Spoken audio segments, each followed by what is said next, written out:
I've had my real estate license since 2020, and here are 10 tips that I have for first-time home buyers. Tip number one is to know what's on your credit report. It's extremely important that you get a copy of your credit report so you can review that, and if you have some items on your report that are hurting your credit score, you want to make sure that you have time to address those before you try to actually purchase a home. Now, if you have some items on there that are not accurate, now is also a good time for you to address those to ensure that they're removed from your account. Having delinquent items on your credit report can impact the overall amount that you're approved for whenever you're going to get a home loan. Now, if your credit report is not where you want it to be, it's not a lost cause. As an agent, I was able to help new home buyers get into their first home with credit scores as low as 550. Now, of course, that is going to result in having a higher interest rate and a higher payment, but nonetheless, they were able to get approved and get into their first home, but you are taking the first step towards home ownership. Tip number two is understanding the different types of home loans that you're able to qualify for. Now, there are several different loan types that are out there, so I'm just going to cover the ones that I commonly see whenever I'm selling homes. So the first loan type is going to be your FHA loan. Now, FHA loans are great loans because you only have to put 3.5% down of the total value of the property that you want to purchase. Now, this type of loan allows people to put less money down to get into a home. Now, one thing that you have to remember with an FHA loan is since you only have to put 3.5% down, you are going to be required to pay PMI, which is mortgage insurance that you are going to pay until you have 20% equity in the property. And the second loan type is going to be a conventional loan. So for a conventional loan, you're going to be required to put 20% down of the total value of the home purchase at closing. Now, there may be some instances where you're able to qualify for a conventional loan with less than 20% down, but that is not something that I have encountered since I began to sell real estate in 2020. The third type of loan is a VA loan. VA loans are loans that our U.S. service members can qualify for their service for defending our country. Now, the great thing about a VA loan is that it requires 0% down whenever you're going to purchase a home. And on top of that, there is no requirement to pay mortgage insurance when you go with a VA loan. So those are the three types of loans that I have typically run across in my day-to-day business of real estate. Tip number three is researching to see if you qualify for down payment assistance. Now, there are several states that have down payment assistance programs that you may be able to qualify for. And that program provides you with money that goes towards your closing costs whenever you purchase a home.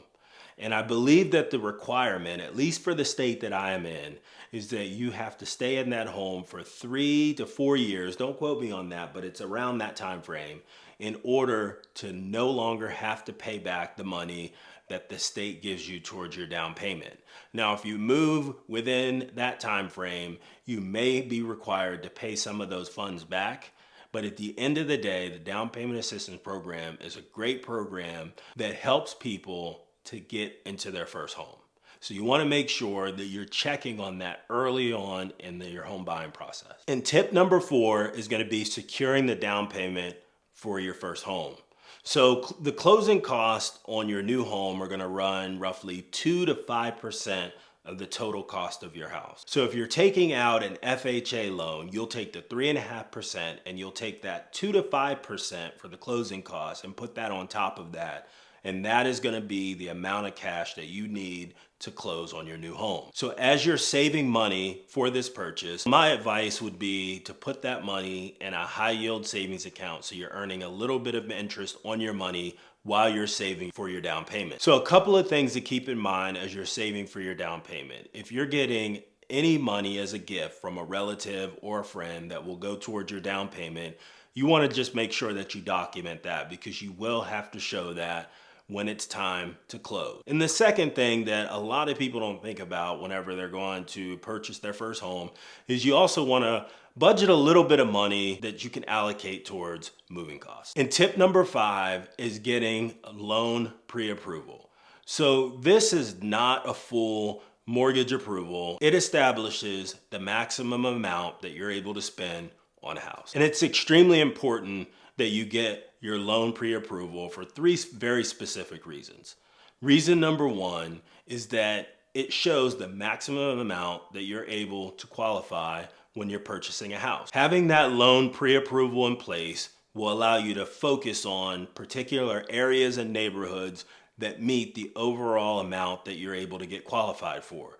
One of the last things you want to do is you want to go out and you want to look at homes and then come to find out that you cannot qualify for them. So make sure you get that loan pre-approval letter.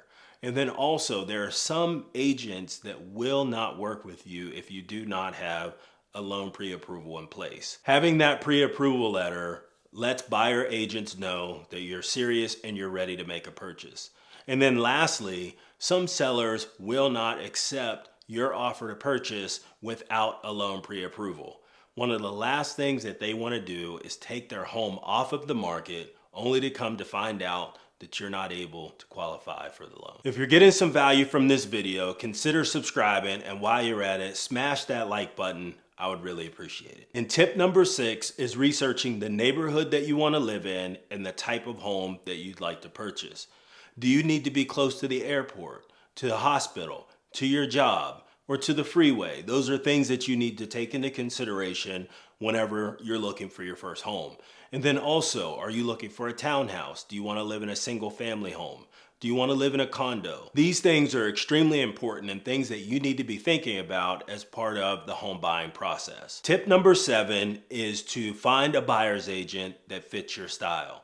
So my suggestion would be is that you talk to at least 2 to 3 different buyer's agents to ensure that you're compatible with one another.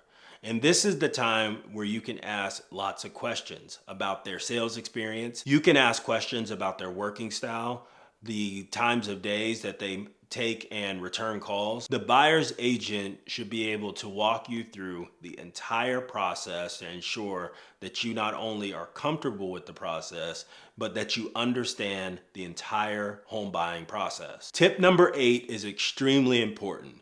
Do not skip a home inspection. Not only should you not skip on getting a home inspection, you should actually attend the home inspection. And if you have any questions during the inspection, make sure that you ask. Your agent should also attend the inspection with you, and he or she should also be able to answer any questions that you may have. Tip number 9 is negotiating additional repairs after the inspection has been completed. If the inspection shows that there are issues with the home, now is the time to renegotiate with the seller. Now, one of the things that I've always advised my clients is that not everything on an inspection report is that big of a deal. I try to get people to focus on things such as the roof, the furnace, the AC, the foundation, the electrical, the big items. Those are the things that I typically would advise my clients to go back to the seller to ask for either repair or credit on anything that's major. If the seller has already reduced the price during your original pricing negotiations, be prepared for them to reject your request for additional repairs. If the seller does agree to reduce the price of your home, you could also negotiate that they provide you with the seller's credit instead of a pricing reduction, and that seller's credit could be utilized to buy down your interest rate that can save you money on your monthly payment. And tip number 10, after your home is under contract and before you close, do not make any large purchases. I've heard tons of horror stories of people going out and purchasing cars and purchasing brand new furniture on credit to furnish their home prior to the home closing.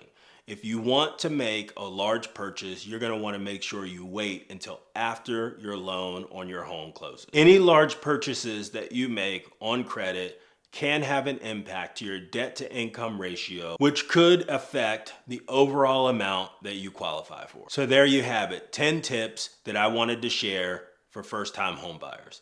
Now, there are plenty of things to consider whenever you're purchasing your first home. So hopefully these 10 tips We'll provide a guide that can help you along the way. And if you like this type of content, make sure you check out my next video.